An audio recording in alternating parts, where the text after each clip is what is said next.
Video books کے ساتھ رابعہ الربا۔ آج ہمارے پاس بہت دلچسپ کتاب موجود ہے جو یوں کہیے کہ میری اوائل عمری کی وہ کتابیں یا اوائل جوانی کی وہ کتابیں جو ابھی تک جن کی کچھ واقعات یاد ہیں۔ کتاب ہے عورت کی نفسیات۔ مصنف ہیں ایم اے ملک صاحب، نیو مسلم ٹاؤن سے اسے شائع کیا گیا اور یہ ایڈیشن ہے اس کا تیسرا ایڈیشن جو کہ 1990 میں شائع کیا گیا۔ اس دور میں اس کتاب کو بہت مقبولیت حاصل ہوئی اور اس کے تعارف کے حوالے سے اس کتاب کے بانو قدسیہ صاحبہ نے، انتظار حسین، عطاء الحق قاسمی اور منو بھائی نے لکھا۔ اس کتاب کے حوالے سے انہوں نے اپنی آرا دی۔ منو بھائی ہوں، عطاء الحق قاسمی ہوں، ایم اے ملک صاحب کے ساتھ ایک پرانا دوستانہ ہو تو یادیں بھی بہت ساری اس میں شمار ہو جاتی ہیں۔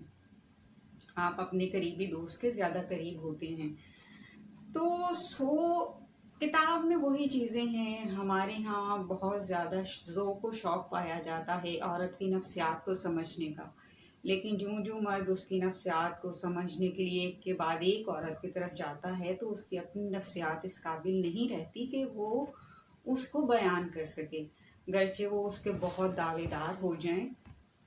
اور بنیادی طور پہ عورت نے اپنی نفسیات کے حوالے سے، اس دور کی بات ہے 1990 کی، اور جس وقت یہ تیسرا ایڈیشن آیا تب تک بھی ہمارے پاس جو دنیا کی موسٹ پاپولر بکس تھیں عورت کی نفسیات کے حوالے سے جو عورتوں نے خود لکھی تھی وہ ہمارے پاس نہیں آئی تھیں۔ تیسرے بات یہ کہ جب تک سوسائٹی گروم نہیں ہو جاتی تب تک آپ نفسیات نہ بنتی ہے نہ سمجھ آتی ہے۔ تو یہ صرف اوائل عمری کی پڑھنے والی کتاب میں سے ایک کتاب ہے۔ وہی باتیں ہیں فرائڈ کی، وہی باتیں ہیں ان کے ہمسر یا ان کے شاگردوں کی، یونگ کی، ایڈلر کی، وہی تمام مفروضات، وہی تمام نظریات جو بیان ہو چکے اور اس پہ مزید بات کرنے کی کوئی خاص گنجائش ہے نہیں۔ وہی تمام نظریات جن میں عموماً عورت کو یا اس کے وجود کو ایک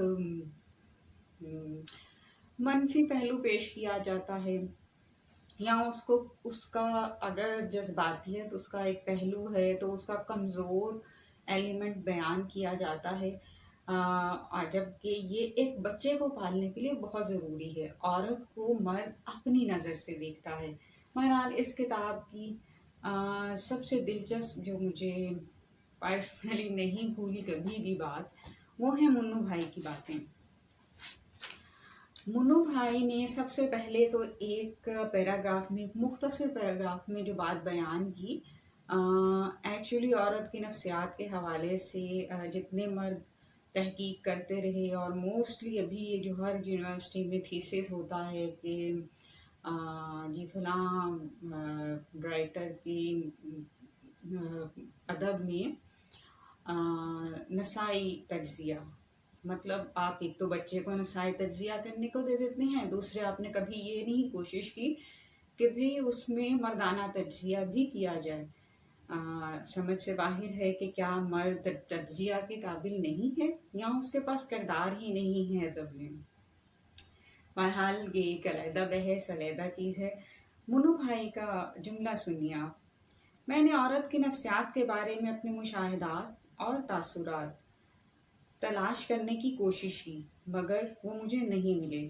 جو ملے وہ قابل بیان نہیں تھے، کیونکہ وہ عورت کی نفسیات کی بجائے میری اپنی نفسیات کو ایکسپوز کرتے تھے۔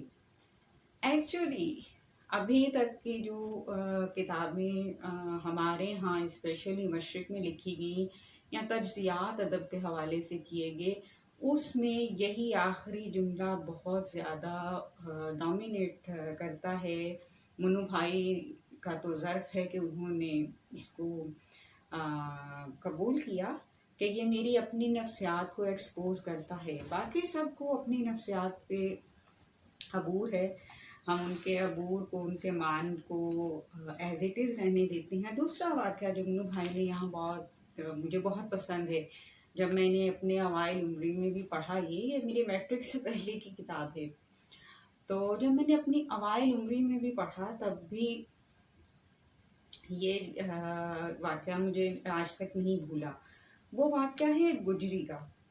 ایم اے ملک صاحب فوڈ انسپیکٹر تھے، اور اسی علاقے میں منو بھائی بھی رہا کرتے تھے۔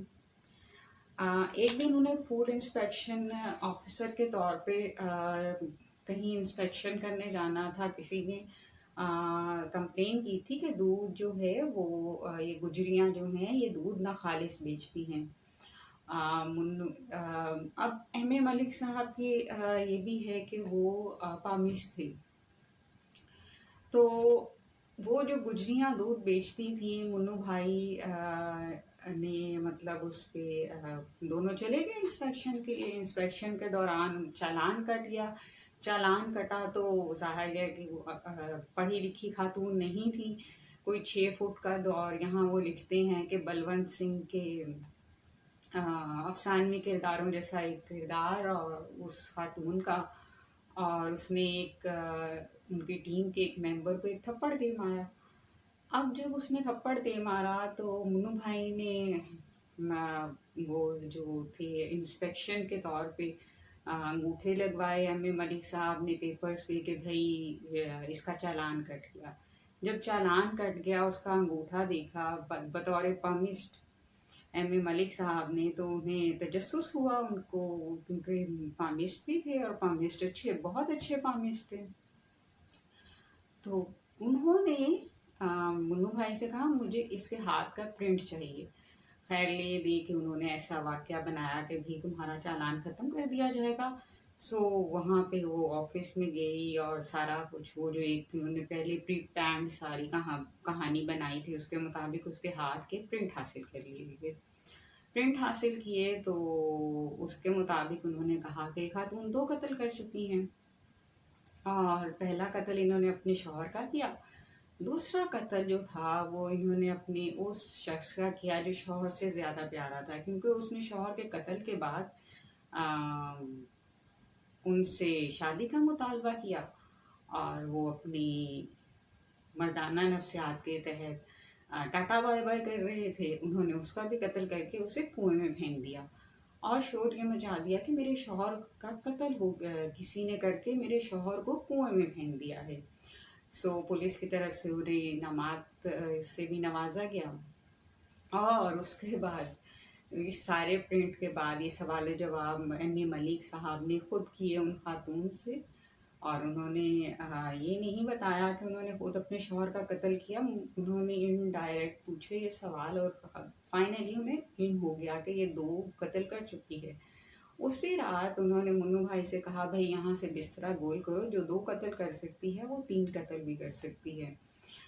اور یہ ہے ٹوٹل اس کتاب کی نفسیات۔ بس اتنی ہی نفسیات مرد کو پتہ ہے، بس اتنی ہی نفسیات پہ بات ہوتی ہے۔ جب تک عورت اپنی نفسیات خود نہیں لکھے گی تب تک اس کی نفسیات مکمل طور پہ مرد کی سمجھ میں نہیں آئے گی، اور جتنی یہ ایک فزیکلی کمپلیکیٹڈ ہے اتنی ہی یہ نفسیاتی طور پہ کمپلیکیٹڈ ہے۔ اس کمپلیکیشن کو میں منفی معنی میں استعمال نہیں کر رہی، جسم کے اندر جیسے سرجری کرنے کے لیے ایک سرجن کو پتہ ہے کہ اس باڈی میں کیا کیا چیزیں ہیں، کہاں کہاں ہیں، کہاں ایکس رے سے کام نہیں چلے گا، کہاں آپ کو سی ٹی اسکین کروانا ہے، کہاں سی ٹی اسکین سے ایم آئی آر تک بات جائے گی، اور کہاں اس کے بعد ڈی این اے تک بات جائے گی۔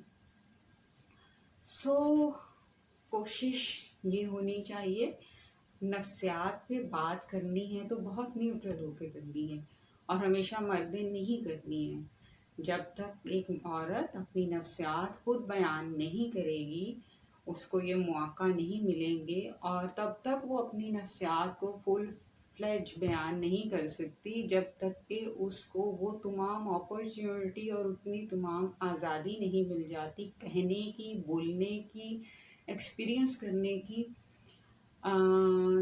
تب تک وہ اس سچائی کو لکھ نہیں سکے گی، کیونکہ نفسیات تب تک کھلے گی ہی نہیں۔ اس دلچسپ کتاب کے ساتھ، بلکہ اس دلچسپ واقعات والی کتاب کے ساتھ اجازت دیجیے، کسی نئی کتاب کے ساتھ ملیں گے، تب تک کے لیے شاد رہیے، آباد رہیے۔